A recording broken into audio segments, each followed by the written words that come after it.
Stop pleasing everyone. Start painting your own story. Alan was a 12-year-old boy who always put others before himself. At school, he let his classmates borrow his things even when he needed them. He agreed to plans he didn't enjoy just to make his friends happy. At home, he took on extra chores without saying no. If someone was upset, Alan felt like it was his fault and rushed to fix it. He apologized, even when he hadn't done anything wrong. Though Alan tried to paint a perfect life for everyone around him, inside, he felt exhausted, unseen, and incomplete, as if his own canvas remained blank. One afternoon, while wandering through the park, Alan spotted something unusual, a small shimmering paintbrush lying on a bench. As he picked it up, the brush suddenly spoke in a warm, wise voice. "Hello, young artist," it said. "I am Arturo, a magical paintbrush. And you, my friend, have been painting for everyone except yourself." Alan frowned. "Painting? I don't even paint." Arturo chuckled. "Oh, but you do. Every time you say yes when you want to say no. Every time you change yourself just to be liked.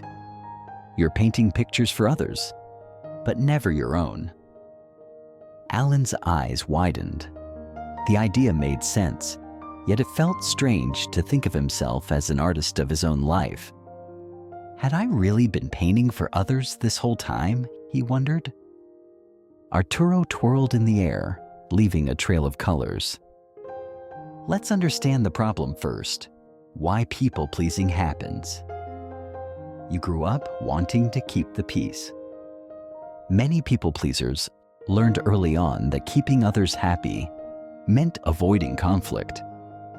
Maybe when people were upset, you felt responsible for making things better. Like a painter adjusting their work to match what others want, you shaped yourself to keep the peace. When love or approval feels conditional. If the only time you felt valued was when you pleased others, Arturo continued, it's like being an artist who only gets compliments when painting what others want. You start believing your worth is tied to how happy you make people. Alan nodded.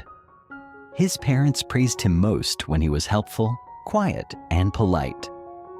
But when he spoke up about his feelings, they brushed it off. You crave approval because it feels like love. When people clap for an artist, it feels good, Arturo explained. And when others approve of you, it feels like love. But if you need approval to feel worthy, you'll keep painting for them and forget your own masterpiece. You're afraid of rejection or being left out. If you fear that saying no will make people leave, you will keep painting their pictures instead of your own, Arturo explained. But true friends won't abandon you for being yourself. You don't feel good enough inside. Sometimes, people pleasers don't believe their own thoughts, feelings, and choices are enough, Arturo said. So, they rely on others to tell them they're good, worthy, or lovable. Alan swallowed. He had always doubted himself. What's the downsides of people-pleasing? He asked. You ignore your own needs and true thoughts. When you spend all your time painting for others, Arturo said, you forget what your own blank canvas looks like. Your real needs and feelings get lost. Alan realized he often ignored his own feelings, pushing them aside to make sure everyone else was happy. If you never paint for yourself, how will you know what you like? Arturo asked. you struggle with low self-esteem. People-pleasing makes you feel like you're never enough, Arturo said. You believe you have to earn love and approval instead of knowing you are valuable just as you are. Alan nodded. Deep down, he often felt like he wasn't good enough unless others were happy with him. You feel anxious about rejection or disapproval. When your self-worth depends on others' approval, their disapproval feels like rejection, Arturo added. It's like an artist who's afraid to paint what they love because someone might criticize it. Alan nodded. He always worried about making people mad, even over small things.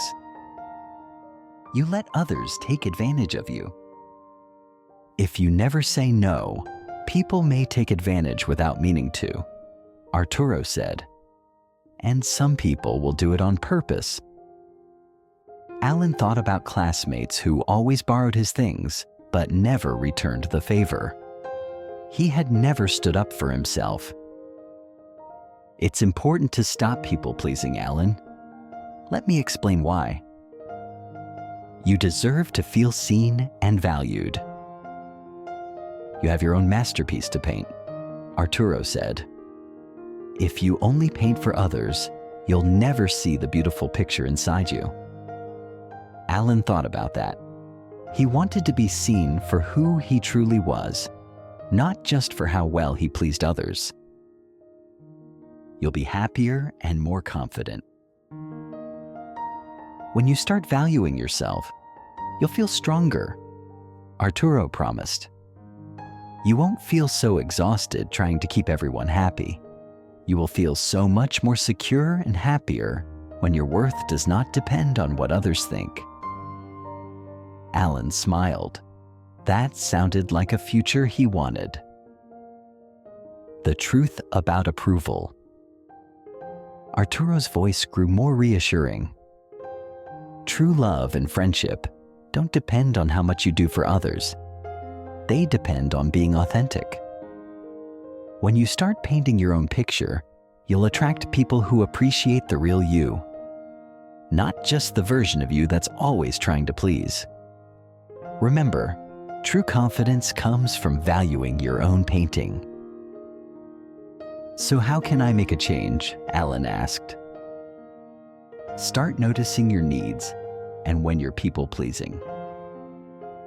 The first step, Arturo said, is to notice when you're about to say yes, when you want to say no. Ask yourself, am I doing this because I want to, or because I feel I have to? Speak kindly to yourself, like someone you love. Talk to yourself the way you'd encourage a friend, Arturo advised. If a friend doubted themselves, wouldn't you remind them how valuable they are? Alan nodded. He had never thought about speaking kindly to himself. Practice saying no in low-stress situations. Start small, Arturo said. Say no to little things, like lending a pencil when you need it. It will get easier over time. Notice when you're seeking approval. Before making a decision, ask yourself, am I doing this for me or for their approval? Arturo suggested. Alan thought about how often he made choices based on others' reactions. Set one tiny boundary. A boundary is simply a way of protecting your own painting, Arturo explained. Maybe start by setting one simple rule, like finishing your homework before helping others. Discover what you like and believe. Take time to explore your own passions, Arturo said. What do you love? What makes you happy? Remind yourself that you can't control others' feelings. No matter how much you try, you can't make everyone happy all the time, Arturo said. And that's okay. Celebrate the real you. Progress, not perfection. You won't change overnight, Arturo said. But every small step you take is a brushstroke toward the masterpiece that is you. Alan smiled. He finally understood. The paintbrush shimmered in Alan's hand. He felt different, stronger, more confident. Thank you, Arturo, he said. I think I'm ready to start painting my own picture. Arturo beamed. That's the spirit. Remember, the most beautiful paintings are the ones painted with honesty and heart. As Alan walked home, he felt lighter. He had spent so much time painting for others, but now he was ready to paint a masterpiece that was truly his own. The end.